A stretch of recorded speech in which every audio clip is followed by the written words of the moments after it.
keesokan harinya diceritakan hal tersebut kepada Jamal. Bos, malam gua mengalami kejadian kayak gini. Nah ketika itu bosnya cuma ketawa, si Jamal ini cuma ketawa. Gak apa-apa katanya, gak apa-apa, itu mah tumbal aja. Jadi kan intinya kayak gini lah, diceritakan lah oleh si Jamal ini ke Dadan dan Rudi. Jadi kan gua ini usaha ini tidak memakai tumbal. Jadi tumbalnya itu ayam.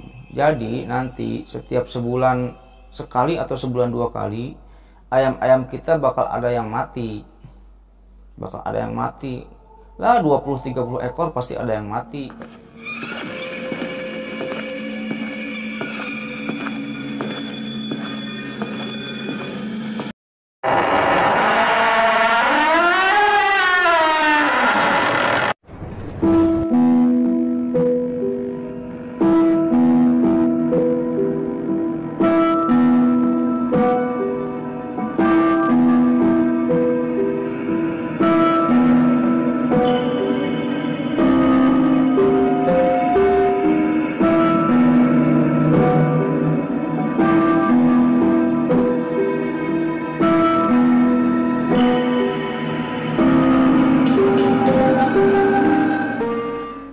Assalamualaikum warahmatullahi wabarakatuh. Bismillahirrahmanirrahim. Alhamdulillahirrabbilalamin. Wabillahi nasta'in ala umuri dunya waddin. Wassalatu wassalamu ala asyrofil anbiya'i wal mursalin wa ala alihi washabihi ajmain. Amma ba'du. Oke Lucky-Lovers, kembali lagi bersama saya Lucky Revolver. Jadi pada video kali ini kembali saya akan menceritakan suatu kisah misteri atau kisah horor ya. Yang dimana kejadian ini saya dapat dari Pak Jamal. Nama semua dan nama tempat semua di sini sudah saya samarkan untuk menjaga hal-hal yang tidak diinginkan. Saya mendapatkan cerita ini sebenarnya tidak sengaja, Lucky-Lovers, tidak sengaja ya. Yang dimana ketika itu saya ada kerjaan ke suatu daerah yang ada di Jawa Barat. Ketemulah dengan Pak Jamal. Pak Jamal usianya masih muda sih, belum nggak muda-muda banget sih, nggak tua-tua banget, nggak muda-muda banget ya, umur sekitar 52, 53-an lah ya. Kita itu ngobrol-ngobrol gitu dengan Pak Jamal itu, ngobrol-ngobrol yang dimana ketika itu Pak Jamal ini menceritakan tentang ternyata dia sudah pernah melakukan ritual pesugihan gitu. Yang dimana dari cerita Pak Jamal ini ritual pesugihannya ini sangat unik gitu. Karena apa? Tumbalnya ini seekor ayam gitu. Tumbalnya ini ayam gitu. Kata Pak Jamal tuturnya ketika itu gitu.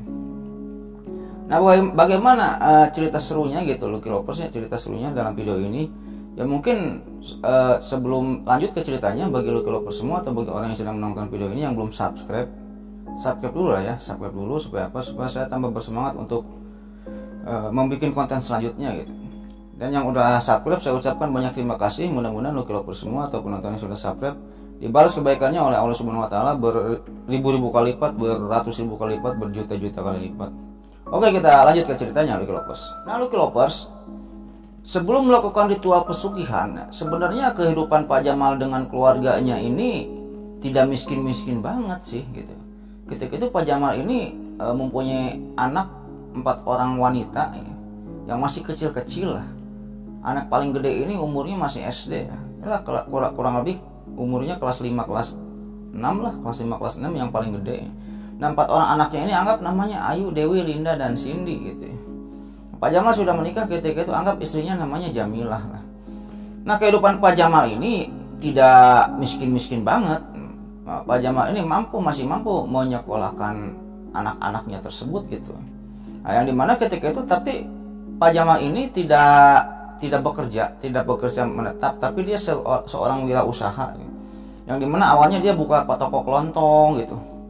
Terus buka dagang sayur mayur dan lain sebagainya gitu di daerahnya tersebut. Ya kejadian ini belum lama ini Lucky-Lovers ya, kurang lebih pada tahun 2015-an lah kejadian Pak Jamal ini gitu ya.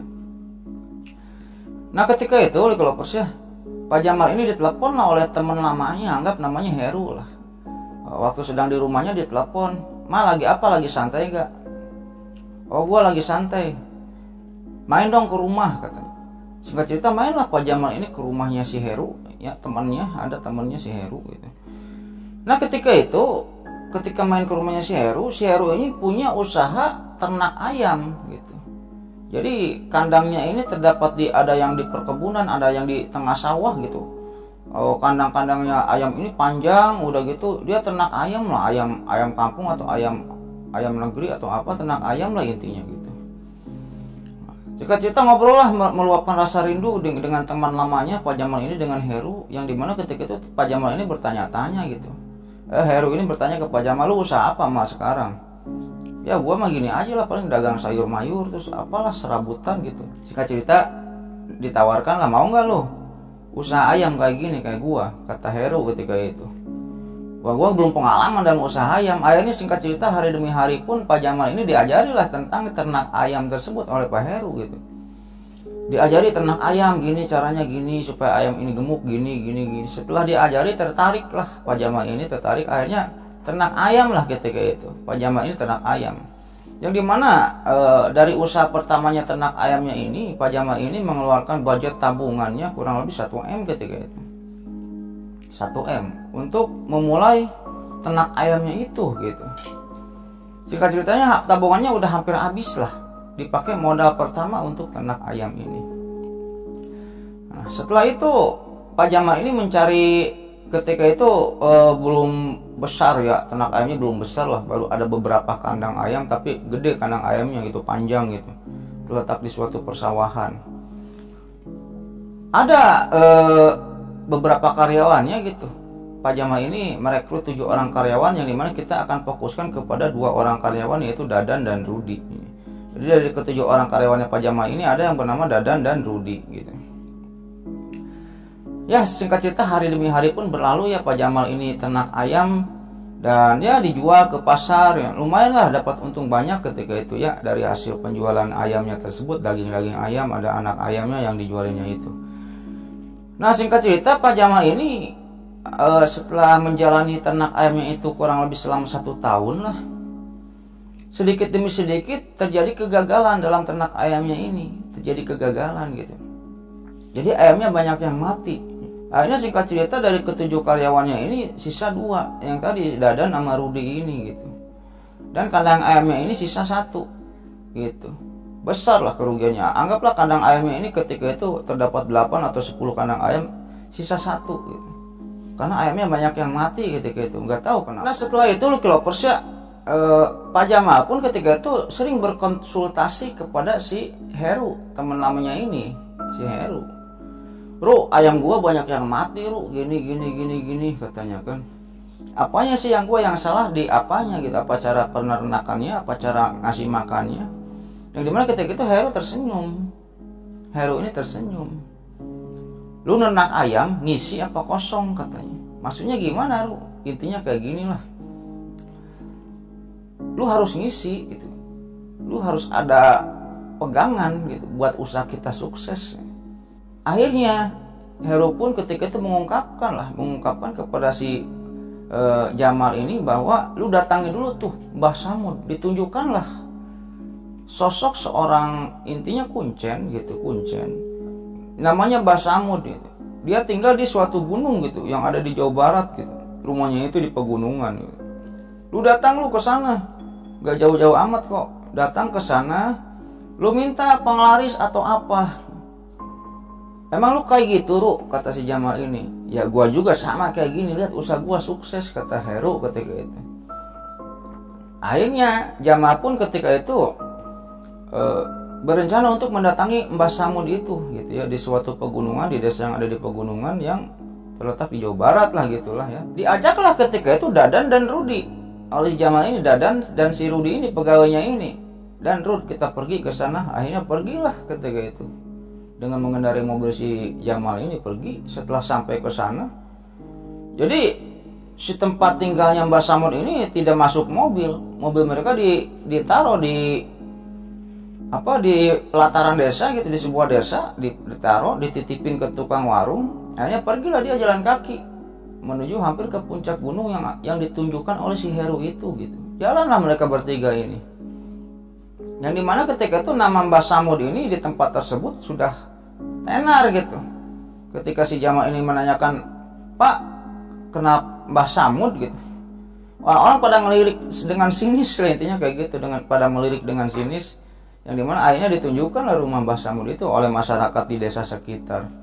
Nah, kurang lebih dari desa itu perjalanannya ke rumahnya si Mbah Samud ini ada sekitar 1 jaman lah. Ketika itu naik pegunungan gitu, naik pegunungan, istirahat dulu gitu. Saya tidak akan sebutkan gunungnya gunung apa. Nanti didatangin oleh Lucky Lover semua gitu. Singkat cerita lah, sudah sampai di tempat tujuan, mereka pun melihat ada sebuah rumah gubuk di pegunungan itu. Setelah masuk ke rumah gubuk itu, setelah mendekati rumah gubuk itu, depan rumah gubuk itu ada kakek-kakek, yaitu Mbah Samud itu. Hanya datang menceritakan niatnya. Singkat cerita saja, Mbah Samud pun ketika itu menyuruh masuk ke sana, dan Mbah Samud pun menunggu, kamu jangan dulu ini ya, nanti akan saya terangkan di malam hari. Datang sore, sampai sore. Mereka pun tiduran dulu di rumah Mbah Samud itu, di rumah gubuknya itu. Setelah sampai malam hari, kurang lebih jam 9, si jamaah ini diajaklah ke sebuah tempat yang ada di gunung itu, tidak jauh dari rumahnya Mbah Samud itu. Di sana ada bukan genangan air sih, ada semacam kolam lah. Ada semacam kolam atau empang lah, kalau kata bahasa Sunda mah empang gitu ya. Nah, di empang tersebut terdapat banyak ikan. Di empang tersebut terdapat banyak ikan. Setelah ditunjukkan empang itu gitu ya, Mbah Samud pun mengambil satu ekor ikan yang ada di empang itu.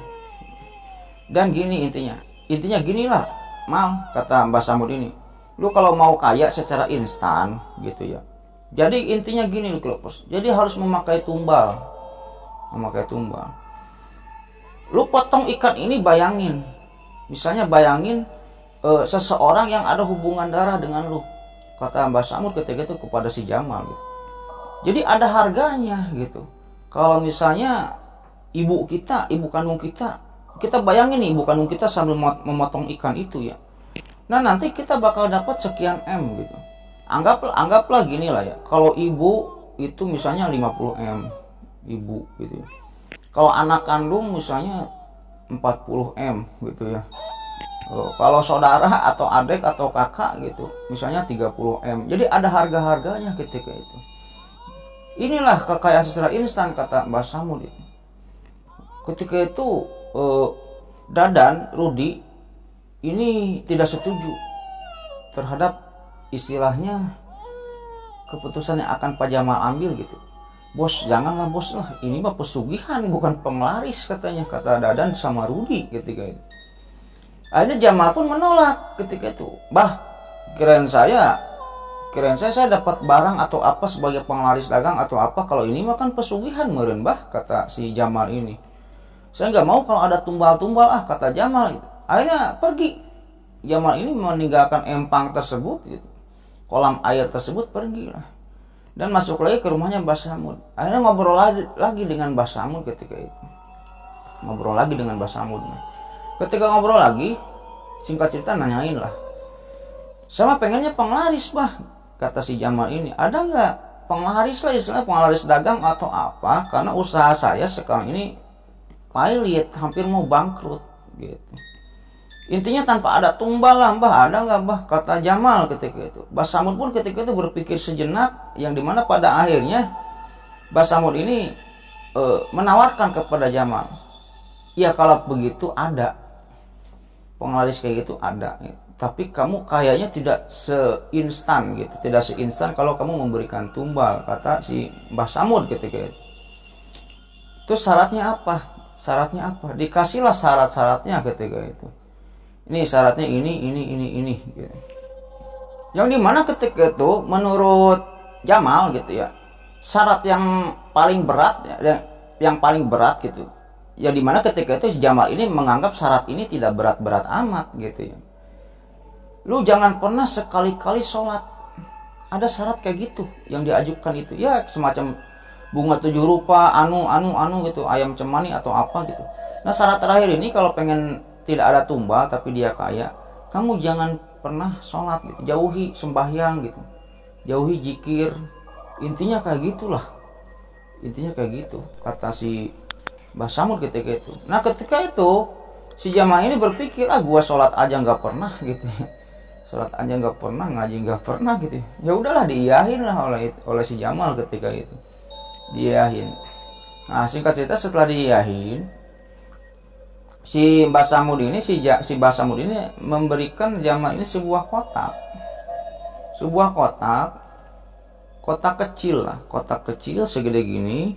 Ketika itu Mbah Samud menjelaskan ke si Jamal, nah ini kotak, ini isinya minyak wangi gitu ya, minyak wangi yang nanti setiap malam-malam tertentu, disebutkanlah malam-malam tertentu, anggap sebulan sekali atau sebulan berapa kali gitu ya, atau 2 bulan sekali gitu, nanti kamu pakai minyak wangi ini di malam-malam ini gitu, dijelaskan oleh Mbah Samud ini.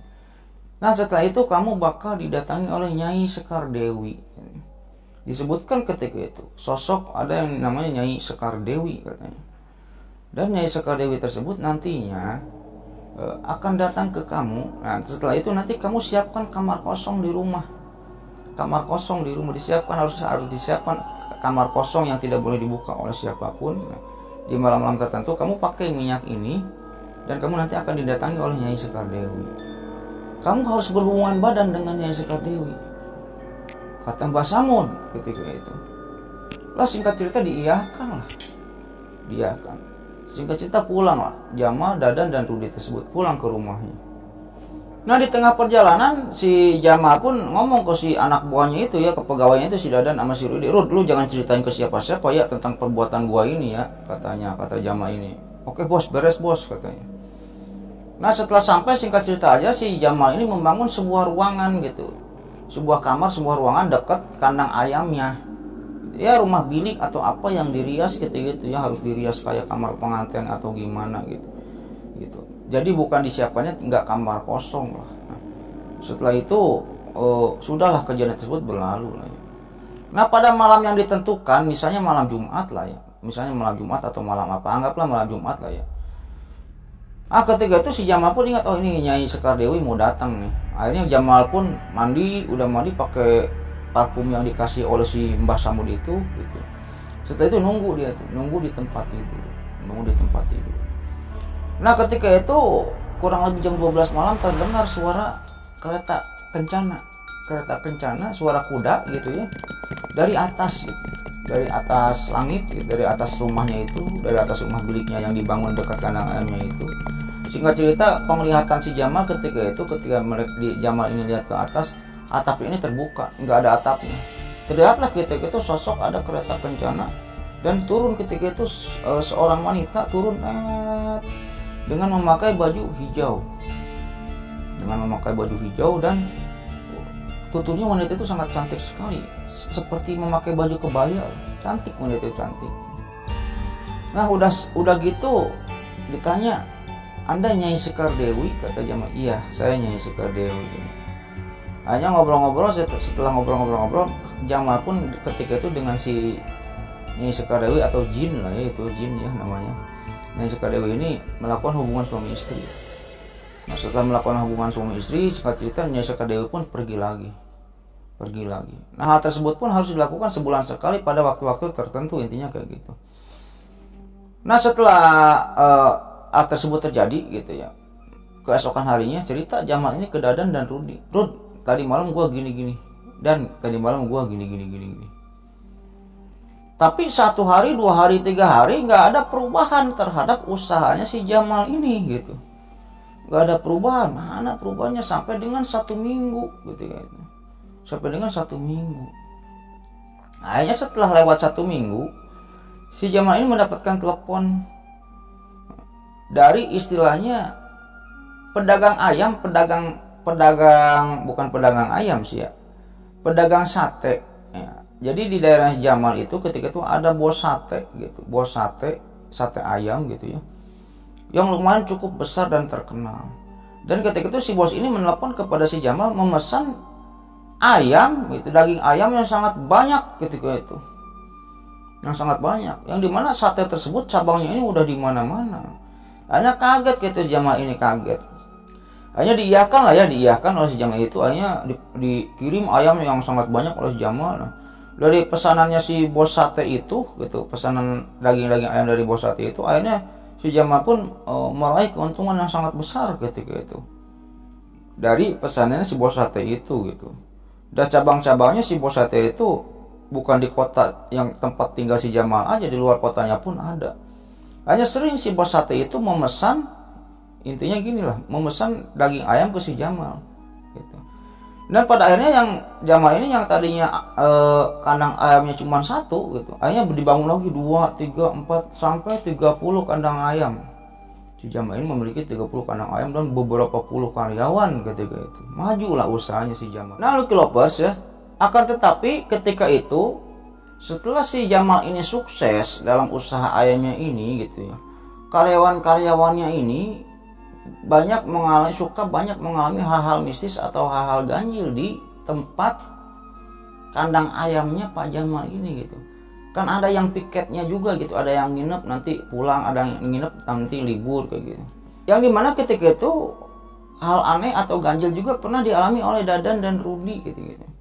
Ketika itu Dadan dan Rudy ini tugasnya ini melakukan suatu pembukuan, pengeluarannya berapa, penghasilannya berapa, dilakukan pembukuan gitu. Ketika itu Dadan dan Rudy ini kerja sampai larut malam belum selesai juga, akhirnya begadang mereka itu. Dia begadang di satu kandang ayam lah, di sebuah kandang ayam. Jadi kandang ayamnya ini panjang, panjang, terletak di tengah sawah dan kebun kayak gitu. Nah, ketika itu Rudy ini lagi istilahnya gini lah, di depan kandangnya ini ada kantor kecil yang dibuat dari bilik, kantor kecil, dan Rudy itu di sana dengan Jamal, dengan Dadan melakukan pengecekan suatu pembukuan, yang dimana pada malam hari ketika itu Rudy ini mendengar suara langkah kaki.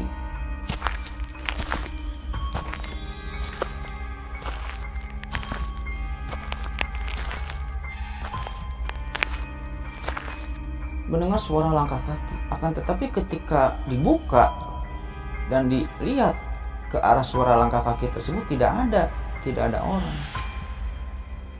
Dan lu dengar nggak? Iya, gua dengar. Tapi nggak ada siapa-siapa, kata Rudy ketika itu. Akhirnya kembali mereka pun bekerja gitu ya. Nah, setelah mereka bekerja, Dadan dan Rudy juga mendengar lagi suara langkah kaki. Yang dimana ketika itu Dadan dan Rudy ini mencurigai bahwa langkah kaki itu adalah maling ayam atau apa gitu. Nah, setelah itu Lucky Lovers ya, akhirnya diintip, kan bilik bambu, si tempat kerjanya si Dadan sama Rudy itu bilik bambu diintip. Setelah diintip ternyata ada seorang yang berjalan gitu, seorang yang berjalan dan masuk ke kandang ayamnya gitu. Ya kurang lebih jam 1-an ketika itu. Dan herannya ketika itu Dadan dan Rudy ini melihat orang yang masuk ke kandang ayamnya tersebut gitu adalah seorang wanita yang memakai baju putih. Jalanlah ketika itu wanita ini dari depan ke ujung kandang ayam, ke ujung gitu. Yang dimana posisinya ketika itu kandang ayamnya ini pakai lampu-lampu yang kecil itu. Pakai lampu yang kecil terang tapi nggak jelas lah. Dan ketika sampai ujung itu gelap. Ketika mereka mengintip gitu ya, itu siapa itu? Kita hampiri yuk, kita hampiri. Akhirnya dihampiri lah, pelan-pelan dihampiri oleh Dadan dan Rudy ini masuk ke kandang ayam dan ke ujung gitu ya, dengan cara keteyep gitu ya, dengan cara pelan-pelan gitu. Yang dimana samar-samar di ujung kandang ayam ini Dadan dan Rudy ini melihat seorang wanita yang sedang jongkok. Seorang wanita yang sedang jongkok tapi posisinya membelakangi Dadan dan Rudy. Dadan dan Rudy ketika itu setelah dekat dengan wanita tersebut, dihampiri wanita itu. Setelah dekat kurang lebih jaraknya sampai 4-5 meter.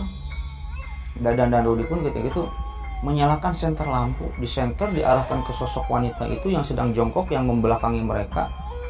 Ketika di senter kayak gini ditanya, "Teteh siapa?" "Teteh saha?" katanya. "Kamu siapa?"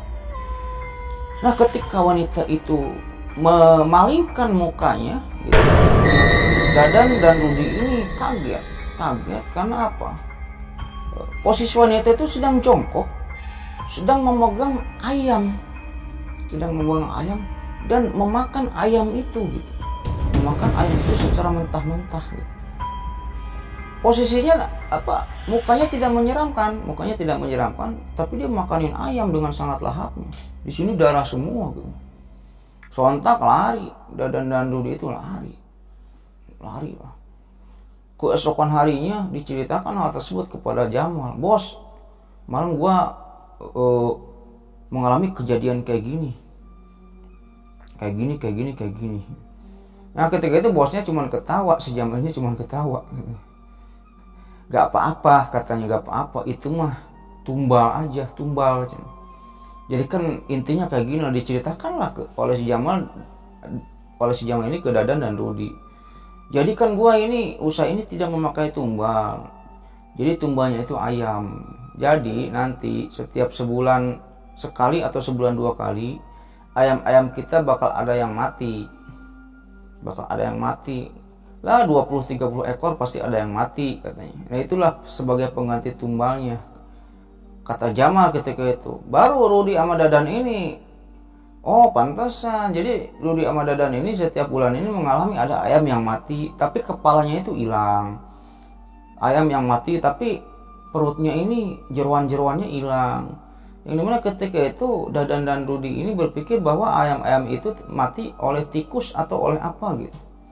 Ada yang tikus yang besar itu gitu, atau oleh musang atau apa gitu.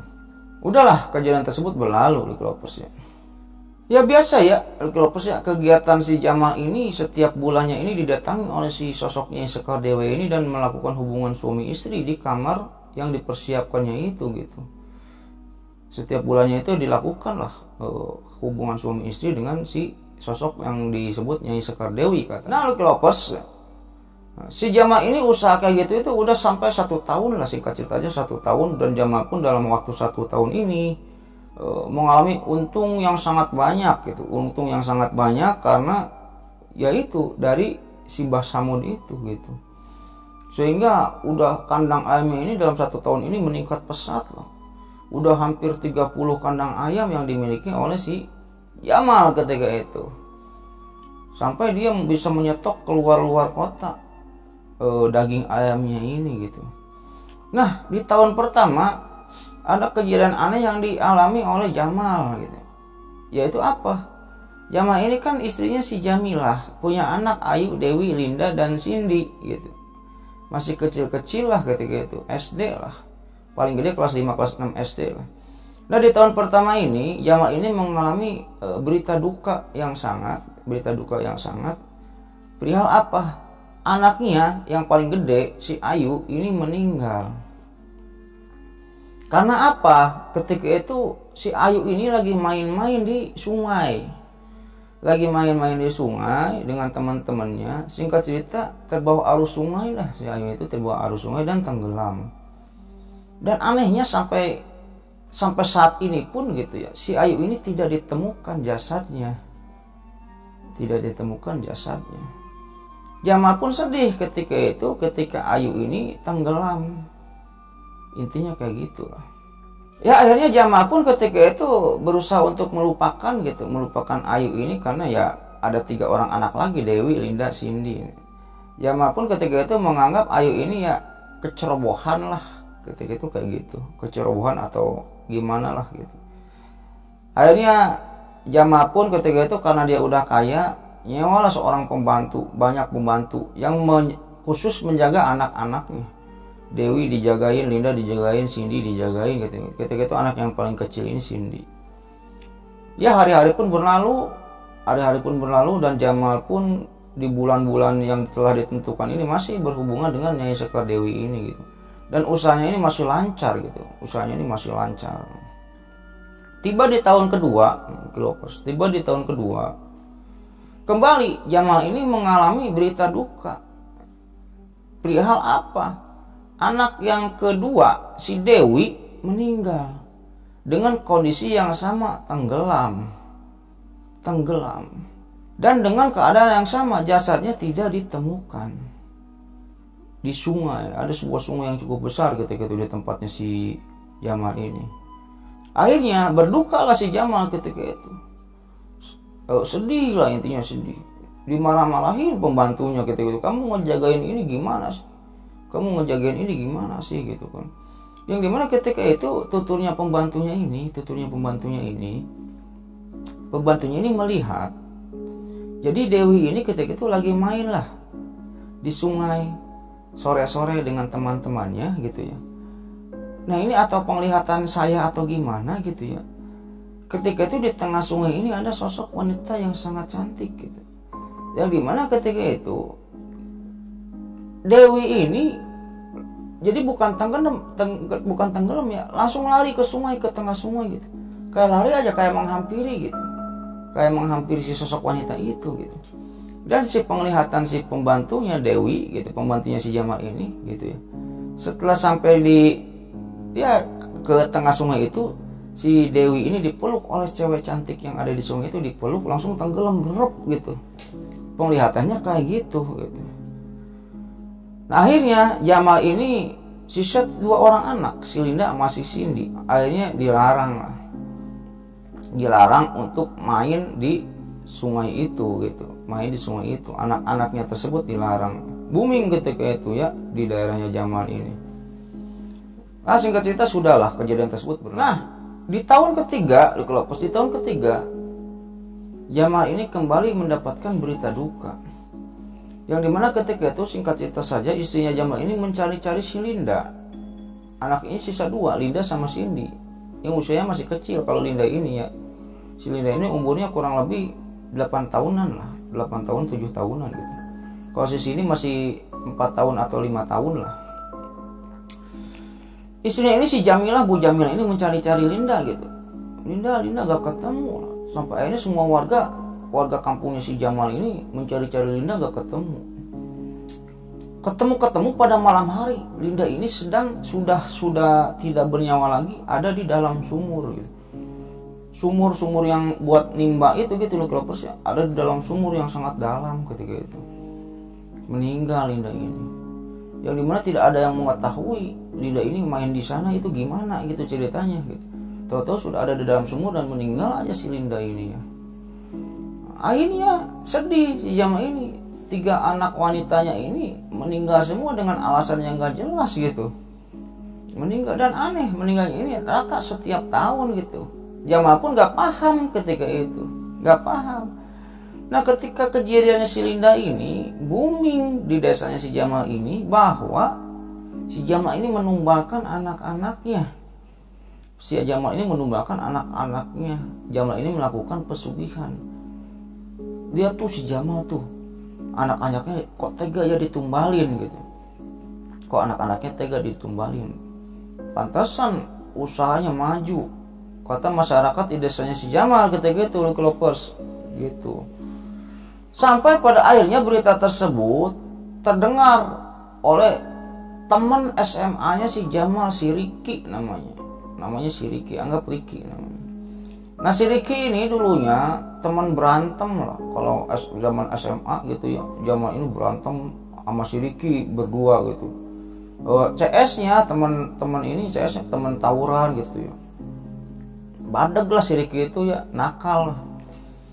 Akhirnya tiba lah Ricky ini di rumah Jamal. Datang lah. Nah ketika datang ngobrol-ngobrol. Ricky ini dengan Jamal ngobrol. Oh lu kemana aja udah bertahun-tahun lamanya? Iya gue gini. Sekarang lu kerja di mana? Sekarang gue mondok katanya. Gue jadi guru ngaji. Kata si Ricky itu gue jadi guru ngaji. Wah tumben anjir lu. Kan lu nakal dulunya. Ya malah kayak gini lah mal katanya. Udahlah singkat cerita. Yang dimana pada inti obrolannya ini kayak gini si Ricky ini. Mal, jadi lu denger kan gosip-gosip di kampung ini? Ya sih gua denger. Sebenarnya gua juga denger bahwa masyarakat di kampung ini itu menyangka gua ini pesugihan, kata Jamal. Menyangka gua ini pesugihan, menyangka gua ini menumbakan anak-anak gua yang 3 orang ini meninggal. Tapi Ki, demi Allah Ki, gua gak pernah menumbakan anak-anak gua gitu. Gua itu gak ngelakuin pesugihan, kata Jamal ketika itu.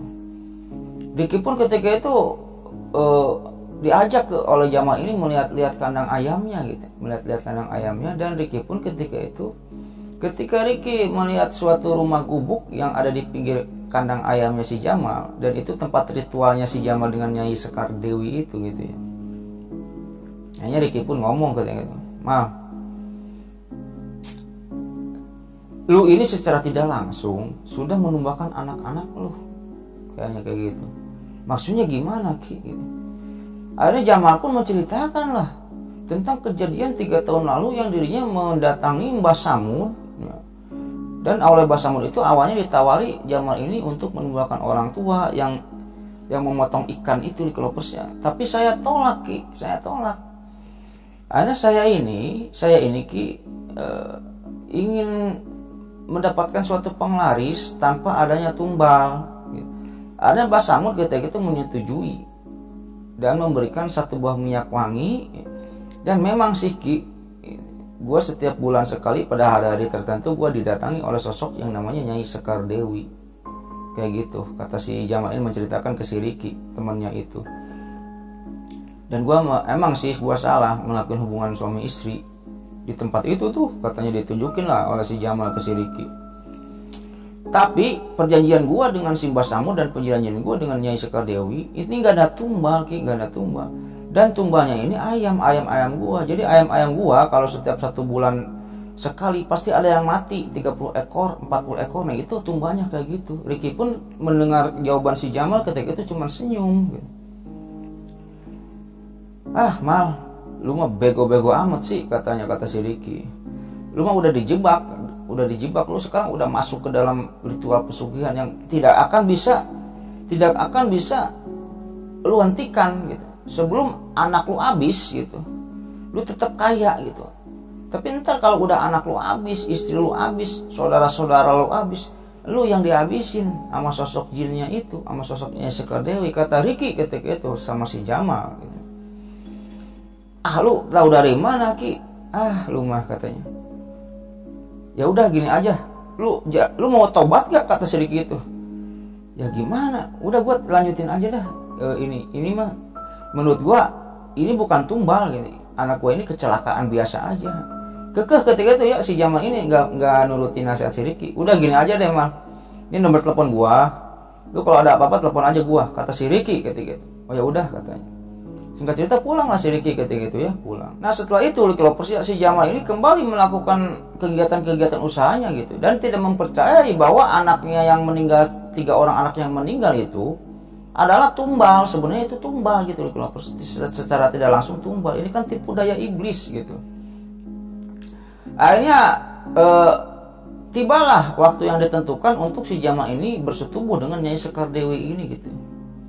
Jamal ini udah rapi-rapi, udah pakai parfum gitu ya, udah siap di tempat tidurnya gitu. Datanglah Nyai Sekar Dewi. Biasa ya, kereta kencana datang, atapnya ini terbuka, langsung turun Nyai Sekar Dewi itu. Setelah itu berhubungan badan. Ketika di tengah-tengah berhubungan badan antara si Jamal dan si Nyai Sekar Dewi ini, si sosok Nyai Sekar Dewi ini tadinya kan cantik gitu, berubah jadi seekor ular. Seekor ular yang membelit si Jamal. Dan si Nyai Sekar Dewi ini bertanya ke si Jamal, sambil sosok ini berubah jadi seekor ular tapi kepalanya masih kepala cantik, wanita cantik, dan bertanya, untuk tumbal tahun depan kamu milih siapa? Milih anakmu Cindy apa Jamilah? Katanya Sekar Dewi ketika itu. Maksudnya gimana? Iya, anak-anak kamu yang meninggal kemarin-kemarin itu udah saya makan, katanya. Tidak ada kekayaan yang gratis di dunia ini, katanya Sekar Dewi ketika itu sambil tertawa. Akhirnya mendengar hal tersebut, Jamal pun menyudahi hubungannya itu, hubungan seksualnya ini menyudahi, dan berkemas berganti baju lari. Ketika itu sosoknya Sekar Dewi cuma tertawa-tertawa gitu, lari. Semenjak kejadian tersebut, Jamal ini sering melamun dan tidak menceritakan kepada siapapun termasuk Dadan dan Rudi pegawainya itu. Dan semenjak kejadian tersebut, Jamal ini sering didatangi oleh Nyai Sekar Dewi ini dalam mimpi, yang menagih, yang menawarkan bahwa tahun depan tumbalnya siapa nih? Jamilah si istrinya apa si Cindy anaknya yang masih berusia 4 tahun atau 5 tahun. Ya Jamal pun ketika itu nggak menjawab. Saya tidak mau, saya ingin menghentikan ritual ini. Saya ingin menghentikan ritual ini. Akhirnya Nyai Sekadewi pun tertawa. Enak aja, tidak ada kekayaan yang gratis di dunia ini, katanya Nyai Sekadewi. Singkat cerita aja, akhirnya Jamal ini pergi seorang diri ke Mbah Samud gitu. Pergi ke Mbah Samud, ke kuncinya itu. Setelah sampai di Mbah Samud, mencak-mencak Jamal ini. Bah, katanya nggak ada tumbal, gini. Mbah Samud pun ketika itu cuma tersenyum. Jamal, semua ini adalah perintah Nyai Sekadewi. Nyai Sekadewi. Tidak ada Jamal kekayaan yang gratis di dunia ini. Sudahlah, anak kau tumbalin aja anak mah, kata Mbah Samudin. Anak mah tumbalin aja, nanti gampang bisa nikah lagi. Kamu kaya mah bisa dapetin wanita lagi gitu. Anak-anak gampang gini dibujuk. Akhirnya seketika itu juga Mbah Samud ini dipukulin oleh si Jamal. Dipukulin lah sampai mau mati ketika itu. Tapi ketika itu disapihin ya, si Jamal ini disapihin oleh warga-warga gitu, oleh petani-petani yang ada di sana. Mbah Samud pun pada bonyok lah. Setelah Jamal ini memukulin Mbah Samud, pergilah Jamal ini ke tempatnya, ngelamun ketika itu. Dan seketika itu juga si Jamal ini tersadar perihal bahwa omongan si Riki ini benar. Ternyata gue udah dijebak. Udah tersesat dalam permainan ritual pesugihan ini, dalam jebakannya setan. Intinya kayak gitu loh. Singkat cerita diteleponlah si Riki ketika itu ya, sudah ditelepon, si Riki pun datang ke sana dan menceritakan bahwa ternyata lu benar Ki, gua dijebak Ki, gini. Ya kayak gitu kata si Riki itu. Gua juga udah lihat, ini udah gak bener, ini usaha lu ini gak bener. Terus lu maunya gimana, kata si Riki ini. Lu maunya gimana, kan si Riki itu jago berantem gitu. Tadinya ini teman berantemnya si Jamal waktu SMA. Lu mau berhenti, intinya ditawari sama si Riki ini kayak gini. Lu mau berhenti, kalau lu berhenti, gua bisa mutusin ritual pesugihan perjanjian lu dengan si Mbah Samud atau Nyai Sekadewi ini. Gua bisa mutusin. Istri lu insya Allah selamat, anak lu yang satu orang lagi di sini insya Allah selamat gitu. Tapi lu miskin gitu. Kalau nggak berhenti, lu bisa lah kaya beberapa tahun lagi lah, beberapa puluh tahun lagi lu bisa kaya. Tapi endingnya lu juga yang mati, lu juga yang akan dimakan tuh oleh si Nyai Sekadewi, kata si Riki ketika itu. Akhirnya si Jamal pun ketika itu menentukan suatu pilihan, ya gua lebih baik miskin lagi daripada gua harus membalin anak gua yang satu-satunya gitu, si Cindy sama istri gua Jamilah. Oke, kalau begitu besok kita pergi, tunjukin tempatnya di mana, tempat lu melakukan suatu perjanjian ini di mana, kata si Riki ketika itu. Besok kita pergi.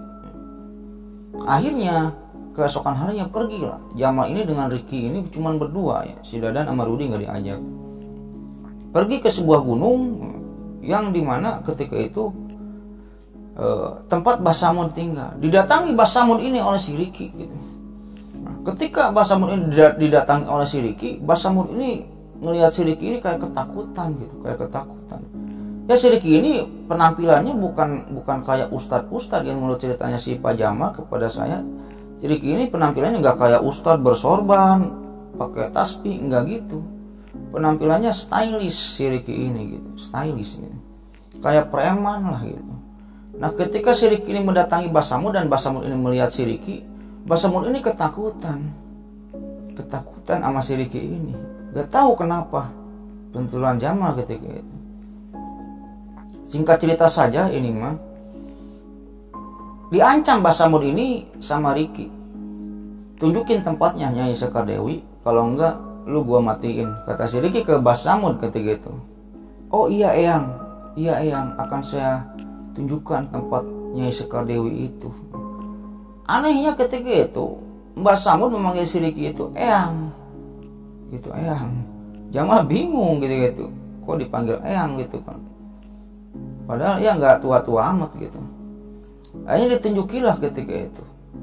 Nah ketika itu Mbah Samud, Riki dan Jamal ini pergi ke naik lagi ke atas gunung sedikit, yang dimana di sana ada guha kecil. Ada sebuah gua kecil dan di atas ini ada di depan gua itu ada pohon yang sangat besar. Pohon itu besar sekali. Konon katanya 3 orang 4 orang aja kalau dipeluk pohon itu nggak kepeluk lah. Intinya kayak gitu, saking besarnya. Setelah sampai di sana, Mbah Samun pun balik lagi ke rumahnya dan Riki di sana langsung langsung duduk. Dan Jamal ketika itu suruh duduk di belakang Riki, dan suruh memejamkan mata. Jamal ini, Mal, lu duduk di belakang gua. Apapun yang terjadi, lu jangan minggat dari tempat duduk lu. Apapun yang terjadi ya, pegang gua, kata si Riki gitu. Pejamkan mata. Kalau kata gua buka mata lu, buka gitu. Kalau jangan dibuka, katanya. Pegang gua ya. Apapun yang terjadi, lu jangan jangan pergi dari sini. Singkat cerita, Jamal pun duduklah di belakangnya Riki dan memegang pundak Riki gitu, atau pinggang Riki dipegang. Riki ketika itu duduk menghadap ke depan gua dan ke depan pohon yang tinggi itu ya, pohon yang gede itu. Memejamkan mata Jamal itu. Nah ketika Jamal memejamkan mata, Jamal ini merasakan seketika itu juga ada hembusan angin yang sangat besar sekali menghembus ininya Jamal gitu, tubuhnya Jamal. Dan Jamal pun hampir terpelanting gitu. Tapi Jamal itu ketika itu memegang Riki secara erat-erat gitu. Dan ketika itu terdengarlah suara tawa yang sangat mengiangkan telinga gitu, seorang wanita gitu, dari dalam gua. Mau apa kamu? Kesini nih, katanya. Hentikan perjanjian kamu dengan teman saya ini, si Jamal ini, kata si Riki ketika itu. Singkatnya mah kayak gitulah, berantem lah intinya si Riki dengan sosok yang ada di gua itu. Konon namanya Nyai Sekar Dewi gitu. Singkat cerita ketika itu Jamal pun merasakan hembusan angin dan Jamal pun ketika itu merasakan adanya banyak dedaunan yang tembus angin yang ke mukanya gitu ya. Daunan itu pada terbang ke mukanya, tapi Jamal tidak bisa melihat di sekitar karena disuruh untuk memejamkan mata oleh si Riki gitu. Nah singkat cerita terdengarlah suara teriakan dari seorang wanita ya. Sudah beberapa lama terdengar teriakan oleh seorang wanita, teriakan seorang wanita yang kayak yang kesakitan teriakan ini. Wah gitu, kayak yang kesakitan teriakannya ini.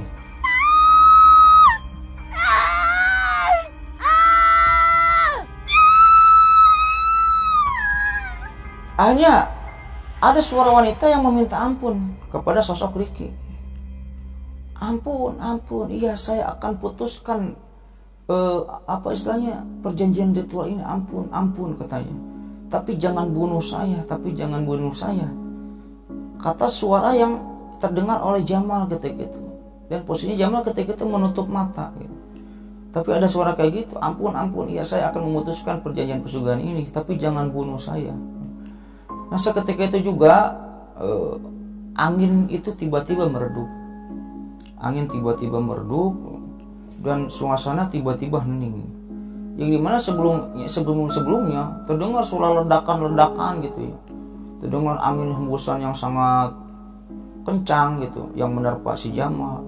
Dan setelah adanya teriakan yang meminta ampun seorang wanita itu, angin tiba-tiba meredup dan suasana tiba-tiba hening. Setelah itu si Jamal ini ditepak oleh si Riki. Mal, udah buka mata lu. Nah, ketika Jamal membuka mata, seolah-olah di daerah itu di tempat sekelilingnya ini tidak terjadi apa-apa gitu. Kan tadi terjadi banyak ledakan, terus ada pohon yang tumbang, ada pohon yang jatuh gitu. Ketika Jamal membuka mata, biasa aja, tidak ada, seolah-olah tidak ada terjadi gimana gitu. Udah yuk pergi katanya, pergi aja. Setelah Jamal dan Riki ini pergi, singkat cerita saja, Jamal ini usianya bangkrut, tidak ada seseorang yang mesan lagi ayam kepada dia, bangkrut, akhirnya miskin, jatuh miskin Jamal ini, jatuh miskin. Nah setelah Jamal ini jatuh miskin, tuturnya anaknya pun tidak mampu si Cindy ini, anaknya yang paling kecil, tidak mampu Jamal ini sekolahin lah, karena tersangkut biaya. Rumah-rumahnya dijual semua karena untuk mencukupi kebutuhan hidup gitu. Yang dimana ketika itu saya bertemu dengan Jamal ini lagi dagang jagung gitu, lagi dagang jagung bakar gitu, lagi jagung bakar ya, dipakai alas tikar gitu di pinggir jalan, lagi dagang jagung bakar. Sekarang usahanya Jamal ini dagang jagung bakar gitu di suatu daerah, di suatu pedesaan yang ada di Jawa Barat. Intinya kayak gitu Licklovers. Dan atas kejadian-kejadian yang telah menimpanya, Jamal pun tidak merasa menyesal karena dirinya ini sekarang jatuh miskin gitu. Tidak merasa menyesal, lebih baik hidup kayak gini bang katanya, lebih baik hidup kayak gini daripada gua diteror-teror terus gitu ya, intinya kayak gitu. Dan Jamal pun sekarang usaha jagung bakar gitu ya, yang dimana Jamal pun sering bermain ke rumah Ricky gitu, ke pondoknya Ricky itu, pondok pesantrennya Ricky, dan ya dikit-dikit belajar tentang agama lah Jamal ini ya. Yang dimana ketika itu gak pernah sholat selama 3 tahun gitu, gak pernah sholat, gak pernah apa selama 3 tahun ini. Jamal pun merasa menyesal lah atas perbuatan yang telah dilakukannya gitu ya. Jamal pun merasa menyesal. Wallahu alam itu semua karena tumbal atau apa gitu ya, wallahu alam, tapi ceritanya kayak gini gitu. Ya mungkin gitu aja Licklovers ya, cerita pada video kali ini mudah-mudahan menghibur ya. Dalam cerita ini ambil sisi baiknya, buang sisi jeleknya gitu. Yang dimana dalam cerita ini bisa kita ambil hikmahnya gitu, bisa kita ambil hikmahnya bahwa apa gitu. Jangan terjebak oleh tipu-tipu dari iblis lah. Janganlah terjebak oleh tipu-tipu dari iblis yang seolah-olah oh ini nggak ada tumbal gitu, ini nggak ada tumbal. Kalau kita udah mengikat perjanjian dengan iblis, dengan jin, dengan setan, itu kita itu bakal dikejar terus gitu, ya jangan gak percaya ada pesugihan itu ada, jangan gak percaya gitu kalau pesugihan itu ada, tapi itu sangat dilaknat sekali oleh Allah, sangat dilaknat sekali gitu. Mending kayak gini aja, kayak Jamal gitu ya, kayak Jamal usahanya ya lancar lah, makan sekarang bisa tercukupi dari hasil usaha jual jagung itu, daripada lu kaya dari hasil pesugihan, saudara-saudara lu mati, anak-anak lu mati gitu kan Licklovers. Yang dimana ujung-ujungnya nanti ya si pelaku pesugihan sendiri yang bakal jadi tumbal gitu. Lihat aja gitu kan, intinya kayak gitu Licklovers. Janganlah kita menyembah setan, meminta pertolongan kepada setan gitu ya, meskipun hal tersebut menguntungkan bagi kita. Intinya kayak gitu Licklovers. Alam ahad ilaikum ya bani adama ala ta'budu syaiton innahu lakum aduwwum mubin wa ani buduni hadza siratum mustaqim. Kita jangan menyembah-nyembah setan, meminta pertolongan kepada setan, karena setan itu adalah musuh yang nyata bagi kamu gitu. Musuh yang nyata bagi kita. Jebakannya ini banyak, seolah-olah kita beruntung padahal kita tidak beruntung, padahal kita buntung gitu kalau melakukan perjanjian dengan setan itu kayak gitu. Mending nyembah Allah gitu, yang bakal ditunjukkan nantinya sama Allah ini ke jalan yang lurus gitu. Kita jangan pesimis terhadap rezeki yang Allah kasih gitu. Aduh, gua cobaan kok banyak banget gitu, saya rasa saya nggak mampu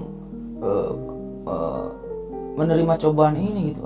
Lebih baik pesugihan aja dah gitu kan, lebih baik pesugihan aja, jangan gitu kan, jangan. La yukallifullahu nafsan illa wus'aha gitu ya. Allah tidak akan memberikan cobaan kepada hambanya jika hambanya tidak mampu menanggung cobaan tersebut gitu. Jadi cobaan-cobaan yang Allah berikan kepada kita ini udah ditakar lah, kalau kata bahasa Inggrisnya begitu. Allah ini sudah tahu si A bakalan mampu menerima cobaan dari aku.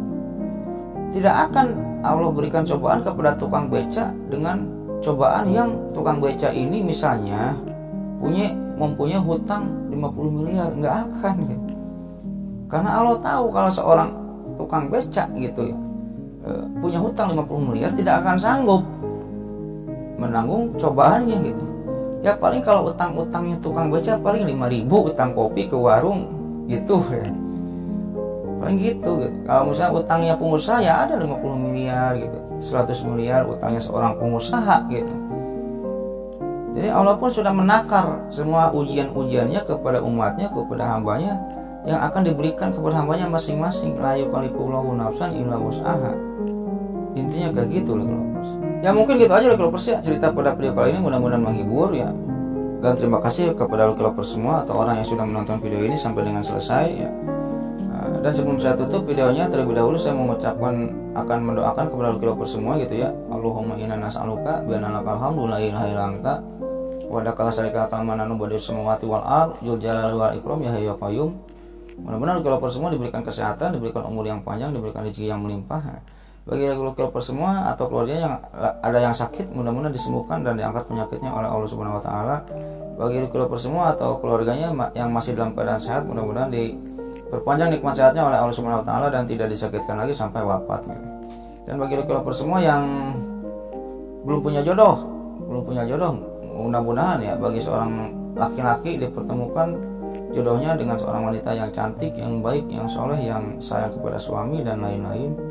Dan jika seorang wanita yang belum punya jodoh, mudah-mudahan dipertemukan jodohnya dengan seorang laki-laki yang tampan, yang gagah, yang baik, yang soleh, yang sayang kepada istri, dan terutama yang berkepribadian ya, punya rumah pribadi, punya mobil pribadi gitu. Dan yang utama mudah-mudahan kita semua termasuk saya dikumpulkan nantinya di surganya Allah Subhanahu wa taala dan mendapatkan syafaat darinya. Ya, mungkin kita aja di Kelovers ya cerita pada video kali ini, mudah-mudahan menghibur. Akhirul kata, Allahumma sholli ala sayyidina Muhammad wa ala ali sayyidina Muhammad. Wabillahi taufiq wal hidayah. Wassalamualaikum warahmatullahi wabarakatuh.